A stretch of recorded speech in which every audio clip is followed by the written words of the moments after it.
발생이 많고 그래서 우리가 어떻게 교회가 저러냐 그런데 그런 것이 아니라 우리가 다 그런 고린도 교회와 같은 사람들이죠.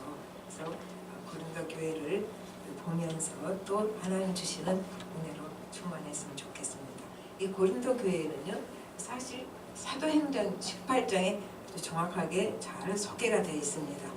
교회가 어떻게 세워졌는가 그것이 좀 나오는 거죠. 이제 원래 고린도 교회는 고린도라는 도시가 어떤 도시냐?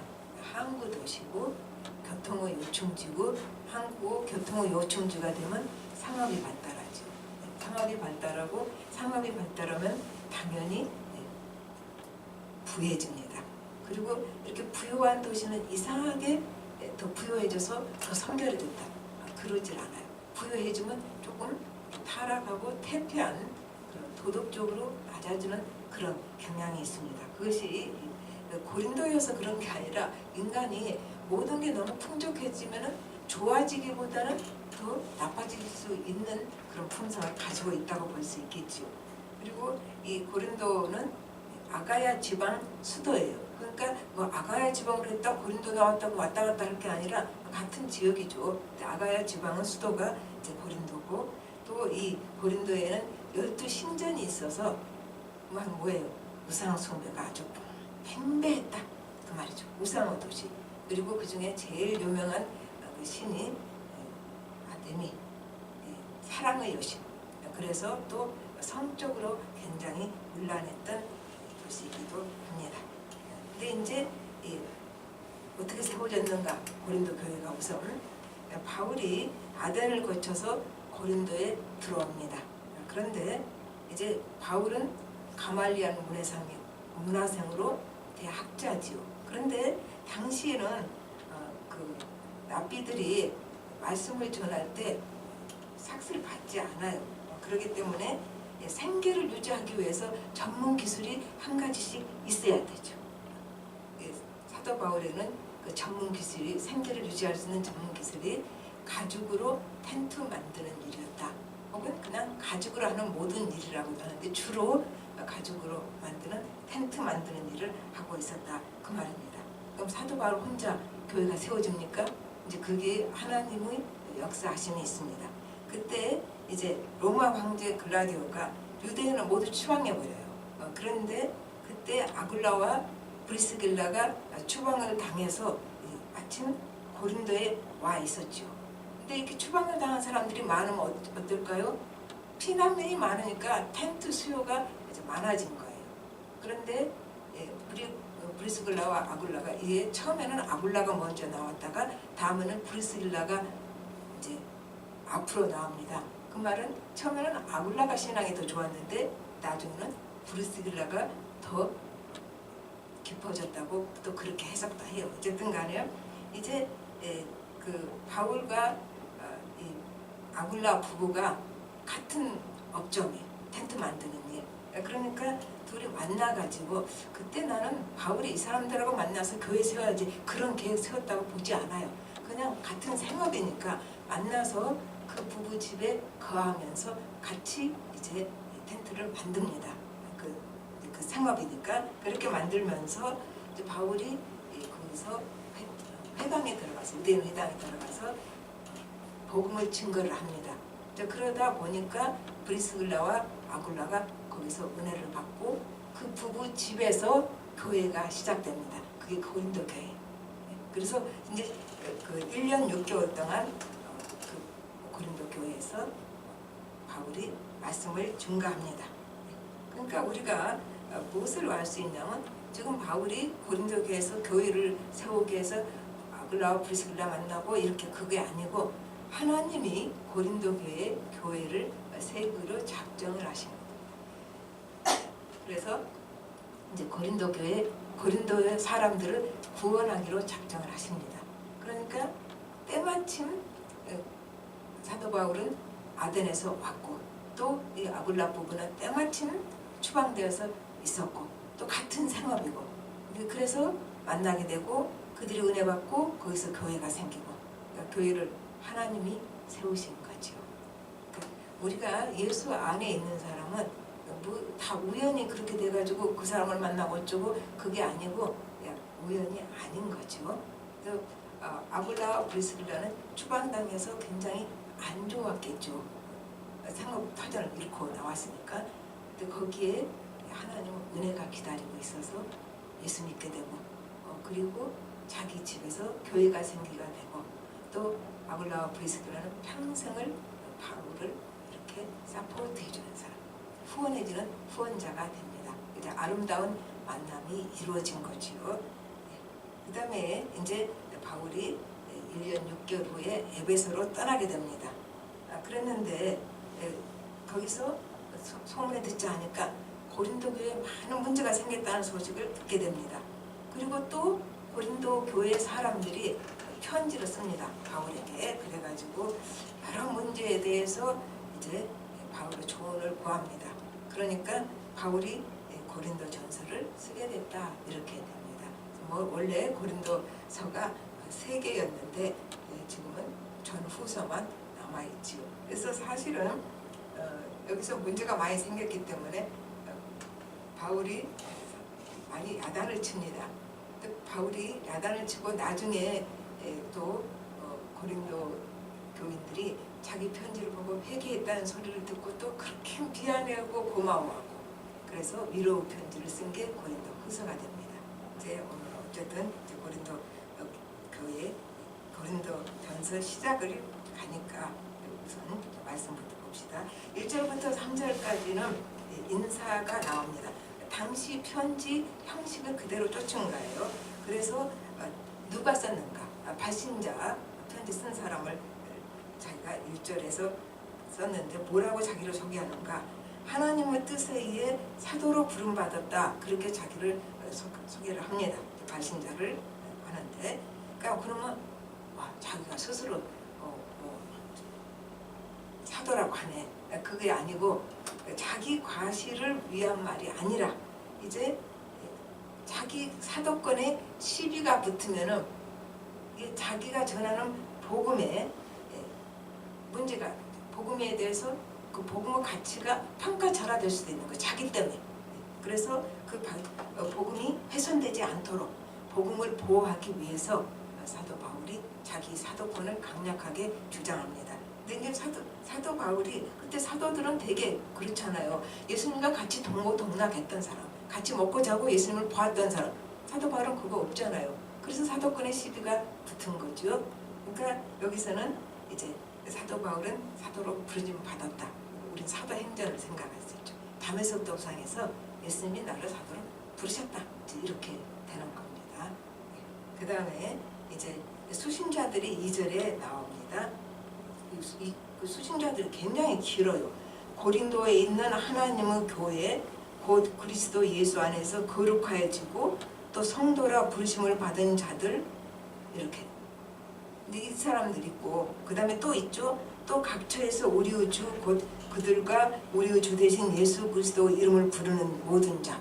그러니까 여기서 그 예수 믿는 사람들의 정체성을 아주 정확하게 그 단어를 통해서 드러냅니다. 예수 믿는 사람은 어떤 사람일까? 고린도 교인들은 그에게 사도 바울이 어떻게 불러줬는가? 호칭이 뭐라 그래요? 하나님의 교회 그렇죠. 에클레시아 여러분 계속 들어왔지요. 밖으로 에크가 바뀌니까 클레시아 그래서 밖으로 부름을 받았다. 밖으로 어디서 밖으로 그럼 어디 있던 사람들을 밖으로 불러줘서 교회가 생겼는가? 이거는 이제 죄악과 사망으로부터 사망에 속해 있던 사람들인데 죄악과 사망으로부터 이제 불러 모은 자들이 모인 곳 그게 교회입니다. 그래서 그곳에는 예수 그리스도가 머리인 곳 그래서 그거를 이제 하나님의 교회라고 불렀고 그 다음에 이제 뭐라고 그래요? 거룩해지고 그리스도 예수 안에서 거룩해지고 지금 실제로 거룩하다는 얘기가 아니에요. 그 사람들이 다 거룩하게 변화됐다는 얘기가 아니고 그리스도 안에서 거룩해졌다. 그 말은 그렇게 구원을 거룩해질 사람들이죠. 사실은. 그러니까 여기서는 어떻게 시작해요? 하나님께 속하도록 세상에서부터 분리된 사람들. 거룩이 이렇게 분리됐다는 소리니까 세상으로부터 분리된 사람들. 그리고 성도들이 또 나오죠. 성도들. 누가 성도냐? 하나님을 경험하고 또 하나님께 충성하는 백성. 이게 성도예요. 그래서 제가 신학교 가서 굉장히 크게 배운 게 하나 있어요. 우리가 죽으면은 장로, 권사, 목사 그렇게 직책으로 불러지는 게 아니라 성도예요. 제일 좋은 이름이 사실은 성도입니다. 근데 우리 갔는데 전도사님 한 분이 돌아가셨어요. 심장이 좀 안 좋은데 애도 있고 아내도 있고 너무 무리한 거죠. 학교 공부는 힘들고 또 이제 서울에서 전도사 생활을 하고 경제적으로도 어려웠겠죠. 너무 무리해서 심장마비로 돌아가셨어요. 그런데 거기서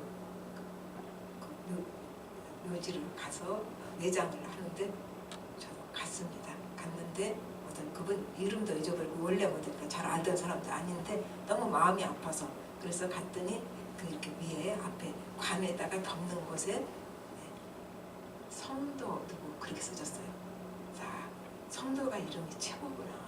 직책이 최고가 아니라 그리고 하나님 앞에 우리가 설 수 있는 조건이 성도구나. 그러니까 하나님의 은혜로 이제 십자가 구원을 경험한 자, 그 구원받은 자들 그리고 이제 하나님께 충성하는 백성, 이렇게 성도로 이제 서게 된다 그 말이죠. 그 다음에 이제 또 한 사람 있죠. 그 예수 그리스도의 이름을 부르는 모든 자들, 우리도 포함이죠. 예수 그리스도 이름을 부르는 모든 자들. 그러면 예수 그리스도를 이름을 부른다 그 말은 뭐냐면 예수님을 주로 고백한 자, 예수님을 주로 고백한 자 그리고 그에게 모든 것을 의지하고 우리 지금 누가복음 보면서 어린애 얘기 나오고 계속 우리가 얼마큼 하나님께 의지하느냐 그 질문이 우리에게 던져졌지요. 그러니까 하나님께 온전히 의지하고 그리고 그의 이름을 부르고 그에게 모든 도움을 호소하는 사람, 이게 예수 그리스도의 이름을 부르는 자들. 그러니까 이 부현지 수신자는 누구예요?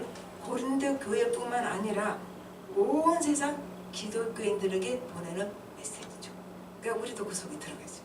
우리에게 보내는 메시지로 읽으면 훨씬 좋습니다. 그 성경을 자꾸 분리하지 말고 그냥 나에게 한 소리라고 들으면 모든 말씀이 참 은혜가 됩니다.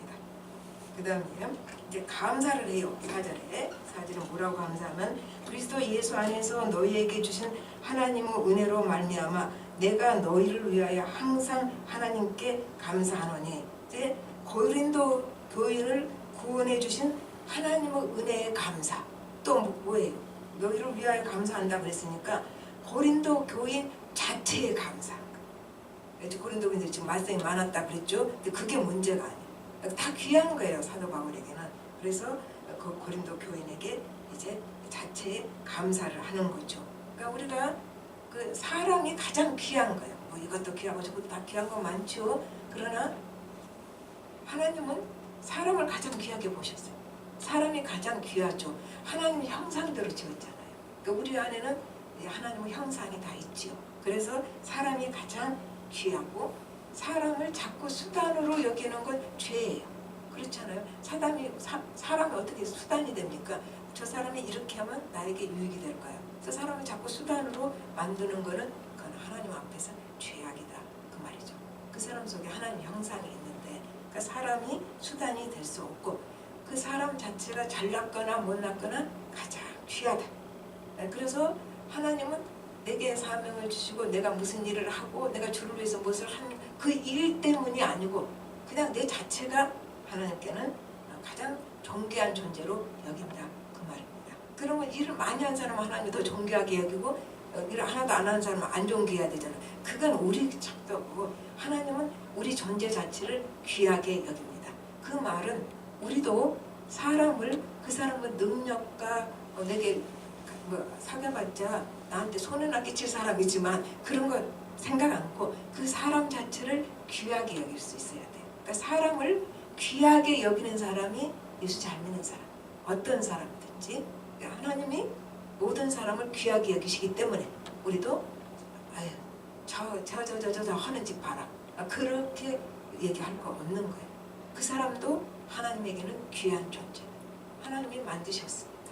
그래서 우리가 그런 의미에서 사람을 귀하게 여기는 자를 하나님께서 또한 귀히 여기십니다.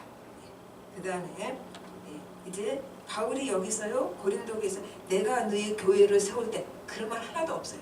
바울은 내가 전도해서 고린도 교회 세웠다는 그런 얘기 한마디도 안 한 거죠. 그러니까 누가 애썼고 물론 하나님이 사람을 동역자 삼아서 교회를 세웠죠. 그러니까 애쓴 사람이 있어요. 그건 확실해요. 그러나 누가 애썼건 그 사람이 교회를 세운 게 아니라 하나님이 교회를 세우신다. 마태복음 16장 18절에 나오죠. 내가 반석 위에 교회를 세우리니 음부 권세가 이기지 못하리라. 그러니까 사람이 뭐 세울 수도 있겠죠. 그럼 어떨까요? 음부 권세가 이겨요. 그러나 예수님이 세우신 교회는 예수님이 세우신다. 그래서 예수님은 교회고 예수님이 머리고 그렇기 때문에 이러한 교회는 뭐 찌그러가는 교회일 수도 있고 뭐 문제도 많을 수도 있지만 음부 권세가 이기지 못한다. 우리가 이것도 확실히 알아야 됩니다. 그 다음에 이제 5절부터 7절까지는 고린도 교회에 은사가 많아요. 왜 이 사람들한테 은사를 많이 주셨는지 우리는 몰라요. 그냥 하나님이 은혜로 주신 거예요. 근데 이 고린도 교인들은 맡은 은사를 자랑하고 영적 교만에 빠져서 교회에 문제를 일으키고 막 이렇게 분란을 일으켰어요. 그게 이제 앞으로 계속 나올 겁니다. 그러니까 왜 은사를 주셔가지고 이렇게 하나? 하나님이 은사를 주실 때는 그 은사 갖고 교만해지고 잘난 척하고 그러라는 얘기가 아니죠. 교인들을 서로를 섬겨서 믿음이 확실해지게 도와주고 또 교회를 세우도록 은사를 주셨다는 거죠. 이게 고린도 교인들이 그렇게 화지를 못한 거예요. 세우기보다는 오히려 분란을 일으킨 거지요. 그래서 우리가 또 이 은사에 대해서 생각할 것이 하나님이 일을 시키실 때 그냥 일을 안 시키신다. 은사를 주시고 그 은사에 합당하게 나한테 일을 시키시는 거죠. 은사는 좋은 거죠. 하나님 일하는데 그 은사가 필요하니까. 그래서 그 일을 해가는 동안에 우리가 어때요? 하나님의 일은 해야 돼요. 그렇게 하려면 일을 하지 마라. 그거 아니에요. 못났어도 그냥 하나님 일은 해야 되는데 왜 그런가 하면 하나님의 일을 하면서 잘합니다. 물론 하나님 일을 하면서 죄성이 다 드러나고 단점이 드러나고 일을 망가뜨리는 사람도 있어요. 그러나 하나님의 뜻은 일을 시켜서 그 일을 함으로써 그 사람이 점점 더 신앙이 깊어지고 자라도록 하는 것이 하나님의 목적이에요. 그래서 목사도 말씀 증거하게 하면서 계속 자라게 하죠. 목회하면서 계속 자라게 하시고 피아노 반주하는 사람도 반주 봉사가 아니라 그 축복인 거죠. 내가 막 여러 가지 할 수 없는 상황인데 길을 쓰고 기도하면서 열심히 피아노 봉사를 했더니 그때 하나님의 은혜를 주셔서 내가 잘하게 하는 거죠. 그렇게 그러니까 하나님이 우리에게 주신 일은 그 일을 통해서 우리가 잘하게 하시는 거죠. 하나님과 더 관계가 깊어지게 하는 거죠. 근데 사람들이 그 좋은 하나님의 일을 하나님과 관계가 깊어지는 게 아니라 죄성이 더 드러나게 함으로써 이제 덕이 안 되는 경우가 점점 있는 것을 우리가 조심한 거죠. 그러니까 자격 없고 다 못 났어도 그래도 하나님의 일은 해야 된다 하는 과정에서 우리가 점점 더 하나님 은혜에 깊이 들어가고 또 신앙이 성장할 수 있다 그 말입니다. 그 다음에 이제 7절 후반부에는 이 말이 나오죠. 너희는 그리스도 재림을 기다리는 자. 재림의 날짜는 아무도 모르지요. 모르는 것이 우리에게 유익하니까 그냥 모르게 하신 거죠. 하나님은 우리에게 좋은 것만 주시는 거예요. 우리가 예수님의 재림의 날짜를 아는 게 우리에게 훨씬 더 유익했다면 가르쳐 주셨을 거예요. 모르는 것이 우리에게 좋으니까 안 가르쳐 주신 거다. 저거는 왜 나 안 주냐 하나님이. 저 사람한테 주지 말고 저거 나한테 줘야 되는데 그러지 말아요. 그거 나한테 안 준 게 내게 유익이 될 수 있으니까 안 주시는 거예요. 하나님은 늘 내게 가장 좋은 것을 주시기를 원한다는 거. 그것을 우리는 늘 확신하고 믿고 신뢰를 해야 되죠. 그 다음에 이제 이 재림을 기다리는 자는 그게 왜 중요한가 하면 예수 그리스도가 오심으로 우리가 이제 하나님 나라가 우리 안에 임해서 우리 안에 하나님 나라가 들어온 거예요. 그런데 이제 그 부분적으로 우리가 구원을 누리다가 완전하게 누릴 수는 없어요. 그러다 예수님은 재림 때 구원 완성이 이루어지니까 그 재림은 굉장히 중요한 우리 신앙 완성에 있어서 예수 그리스도 날 그날이 재림의 날을 예수 그리스도 날 그렇게 표현한다고 보면 되겠습니다. 그 다음에 이제 8절부터 9절까지는 하나님은 신실하시다. 그 말이 지금 나오고 있죠.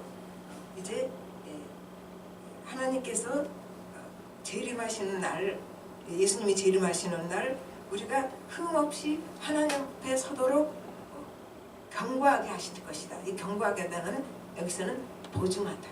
하나님이 보증을 서서 우리를 흠없게 하나님 앞에 서게 한다. 예수님이 재림하신다. 안 그러면 우리는 큰일 나요. 다. 하나님 우리를 그렇게 흠없게 하시지 않으면 누가 예수님 재림 앞에 섭니까? 아무도 못 서지. 그것을 하나님이 경고하게 하신다는 말로 여기서 표현을 했는데 그게 보증하신다는 말이다. 그 말입니다. 그래서 하나님은 우리를 흠없이 하나님 앞에 서도록 재림날 여러 가지 고난도 주시고 그러는 거죠. 근데 고난 안 주시면 더 좋죠. 근데 아무 문제가 없으면은요 우리가 연약해져요. 그렇게 우리는 연약한 존재. 아무 문제가 없이 편안하면 편안히 주는 함정이 있습니다. 내가 지금 아무것도 힘 안 들고 너무너무 편안하면 그 속에 함정이 있어서 정신도 건강도 믿음도 약해집니다. 그래서 우리는 하나님께 때로 우리에게 꼭 불편한 것을 하나씩 만들어 놓고 우리 삶에서 모든 것이 편안하게 하지 않는 것 자체가 축복이다. 불편한 것을 만들어 주셔가지고 나를 강하게 연단시키고 정화시켜서 깨끗하게 하셔서 그때 뭐를 주셔요? 하나님이 평안을 주신다. 편안이 아니라 편안은 세상에서 이것저것 편리한 게 편안이에요. 평안은 하나님이 주시는 것이 평안이에요. 그러니까 아까 그 축복 기도에서 은혜와 평강을 말합니다. 그러니까 우리가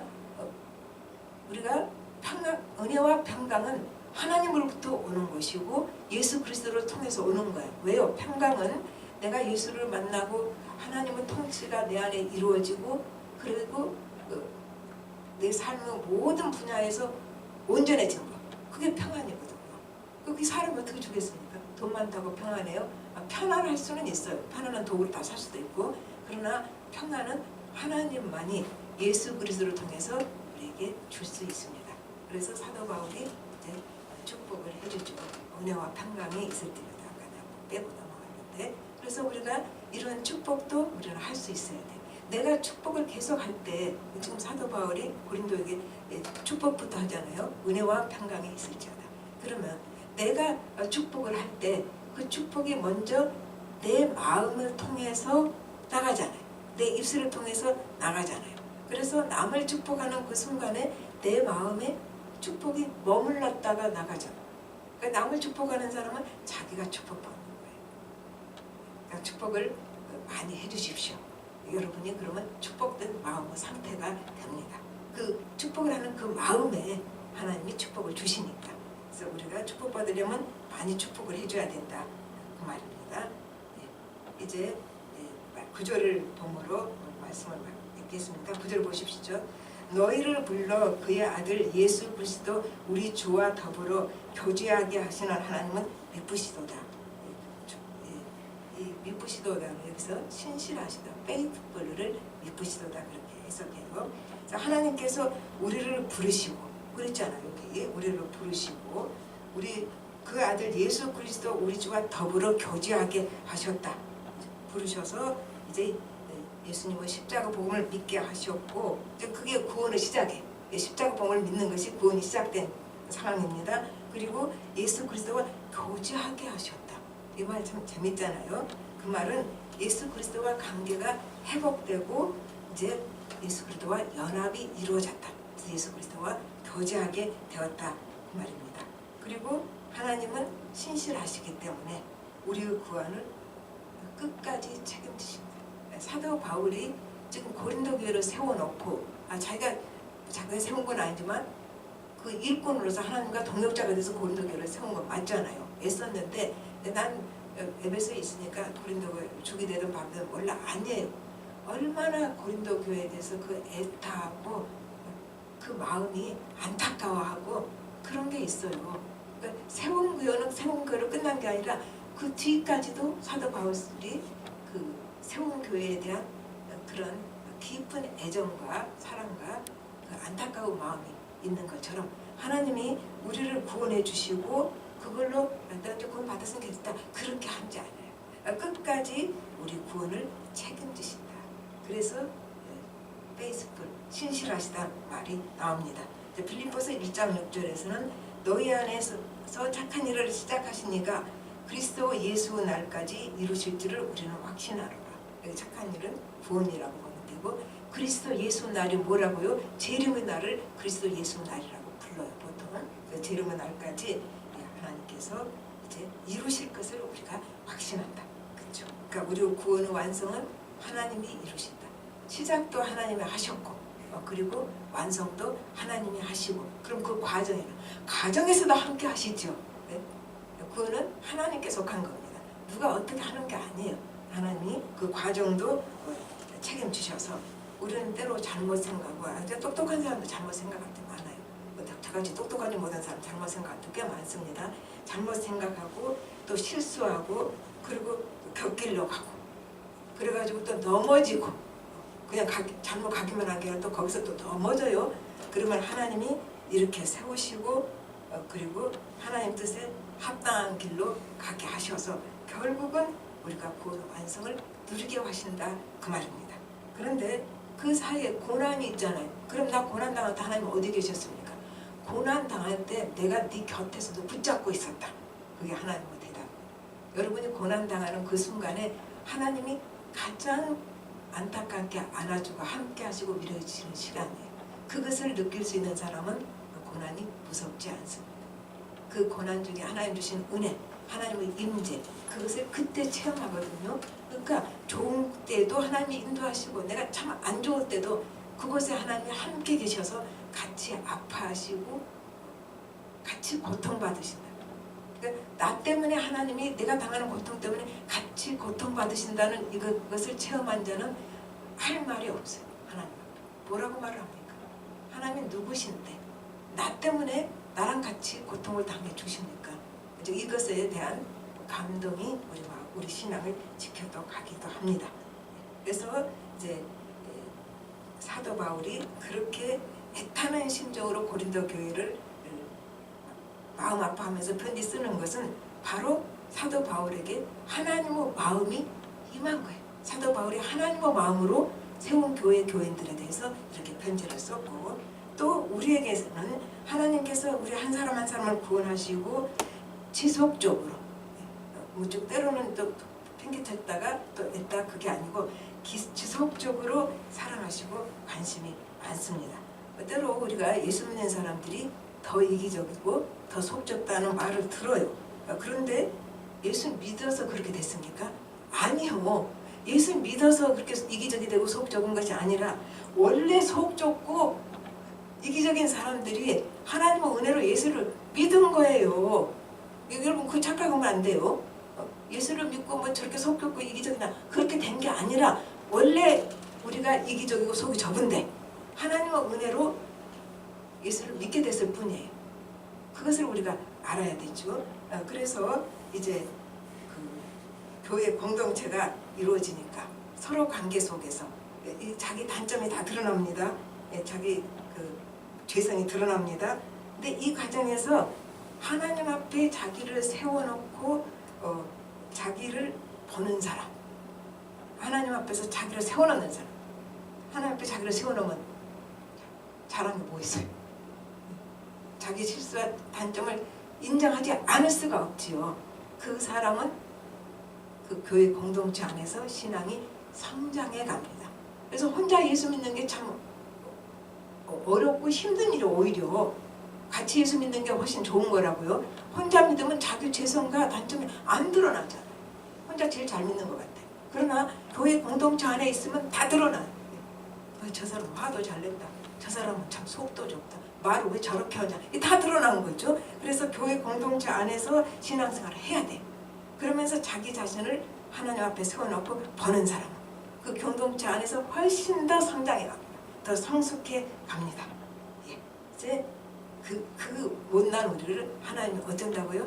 끝까지 사랑하십니다. 그래서 로마서 8장 38절 39절로 오늘 말씀 읽겠습니다. 내가 확신하노니 사망이나 생명이나 천사들이나 권세자들이나 현재일이나 장래일이나 능력이나 높음이나 깊음이나 다른 어떤 피조물이라도 우리를 우리 주 그리스도 예수 안에 있는 하나님의 사랑에서 끊을 수 없으리라. 이것이 우리에게 소망입니다. 이 소망 꼭 붙듭시다. 그리스도 예수 안에서 우리에게 주시는 하나님의 사랑 아무도 끊을 수 없어요. 내가 당하는 고난, 연단, 억울함 그거 다 끊을 수 없어요. 어려움, 말도 안 되는 일 다 끊을 수 없어요. 하나님은 끝까지 사랑하시기 때문에 우리 다 같이 기도하겠습니다. 하나님 아버지, 주님 은혜를 감사를 드립니다. 하나님께서 우리에게 가정을 주시고 친구들을 주시고 또 우리에게 교회를 주셨습니다. 교회 안에서 신앙생활을 한다는 것이 얼마나 큰 축복입니까? 우리가 각자에게 주신 소임이 있습니다. 그 소임을 통해서 우리는 점점 더 자라가고 하나님과 깊은 교제를 이루어갑니다. 그럼에도 불구하고 우리는 이것을 잘 못해갑니다. 그래서 하나님이 우리를 안타까워 불쌍히 여기시고 그리고 때로는 연단도 주시고 그러면서도 불쌍해서 같이 아파하시고 같이 울어주시고 우리를 세상 끝날까지 지켜주시고 예수님의 재림의 날까지 우리를 지켜주셔서 우리가 구원의 완성에 이르게 하시기 때문에 그 신실하신 하나님을 찬양합니다. 하나님 감사합니다. 모든 말씀 예수님으로 기도합니다. 아멘. 우리 오늘은 좀